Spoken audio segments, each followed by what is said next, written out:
All right, so squats, one of our 6 primal movements. So, Yelena, just you know how to do a squat, right? Sit on the chair and come back up, do the best that you know how, and show us what you got. We want the activation to be 2 places. Number 1 is glute. And then number 2 is we want to make sure that her core breathing belly pump is working. It'd be awesome if every time she sort of hit the bottom, her belly kind of was there, and it actually is happening. It's awesome. Wow, really great. The next exercise is a sidestepping squat. So really the same thing, just increasing the complexity a little bit. That's it. This is more than manageable by most pregnant women, even though it takes a step toward the dynamic, or foot's leaving the ground. Obviously, feet leave the ground every step that you take, so it's important to practice this.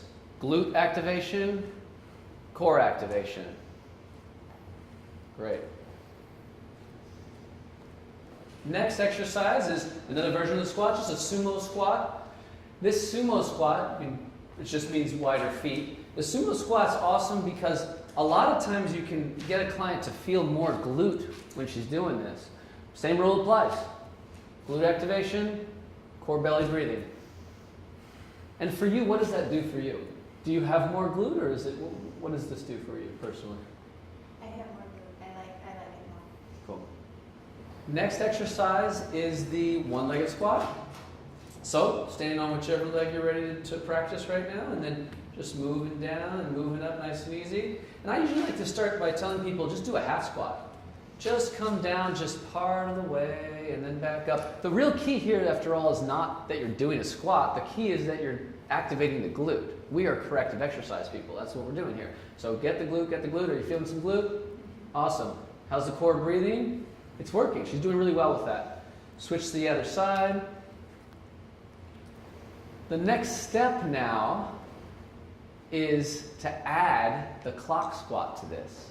So slow it down, and what you're going to do is you're going to reach forward, come back up, reach diagonal, sideways, diagonal, something like that. In really whatever way. You want to take it again?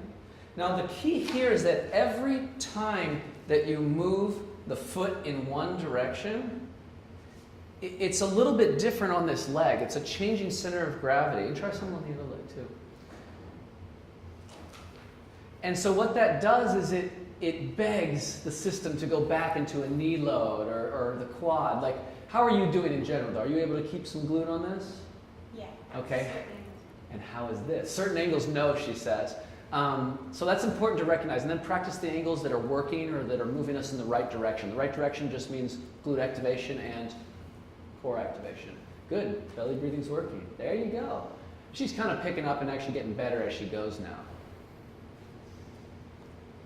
All right, one other variation of a squat is a front squat. Holding weights here is awesome because they kind of symbolize holding a baby, by the way. I'd like to actually just teach that you're just sort of comfortable and in here. Like, in other words, it's not a shoulder exercise. It's really just a hold. I'm just holding. In fact, the activation that I want here? We're adding a scapular activation to a squat. So what this looks like is just this. Go ahead, we have 3 activations now. Glute, core breathing, and scapular, or shoulder blades together. Very good. Let's take a couple more, and let me take this weight from you. Now there's a rotational influence, so the core has to do a little bit of a different job. Switch our hands when you're ready. And this really symbolizes what women are going to be doing with their babies. Holding, holding, holding on one side and then the other side. So strengthening this is a great exercise. Good. You do it very well. Next exercise is a hop squat. Now we need to be careful with this because it depends, anyone with pelvic girdle pain or any sort of things going on like that, not necessarily to do. This is for your higher level clients. So a hop squat just means kind of like a jump squat, but we're hardly leaving the ground. Let's put it that way. Just barely leaving the ground like that. And then the major activations, of course, are glute, and then make sure that that core breathing is working. Yeah. And she can get into a flow. Yeah. Now, she's actually approaching now a jump squat, which we can go right into, which is just going higher and getting more into it. This can also be something used in labor training if you feel comfortable. How is this working for you? Okay. You look good. A couple more, just breathe and then come to an end here. Wow. So again, hop squat, just kind of like that. Jump squat, a little bit with a little bit more vigor, that's all. With the clients who can do it. That's great.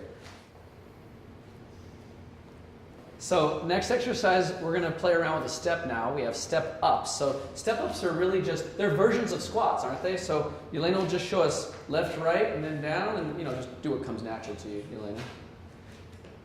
And then just keep going. Now, these step ups can be done in any number of ways, but what is it that we're really looking for? Glute activation on both sides and core belly breathing as she does this. This can, of course, be turned into a labor training exercise as well. And then as you switch sides, take a few on the other legs, or leading. Make sure that you have the client lead with both legs, like switching halfway through, just from a muscle balance perspective.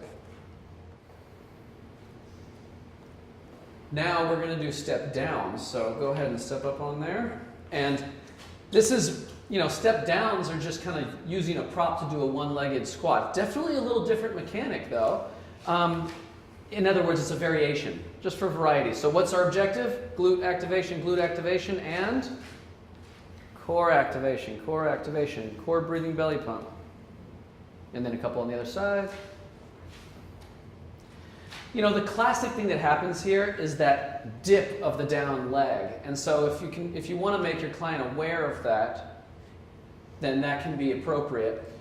However, just getting someone to activate the glute and getting the core on will often start to correct that naturally.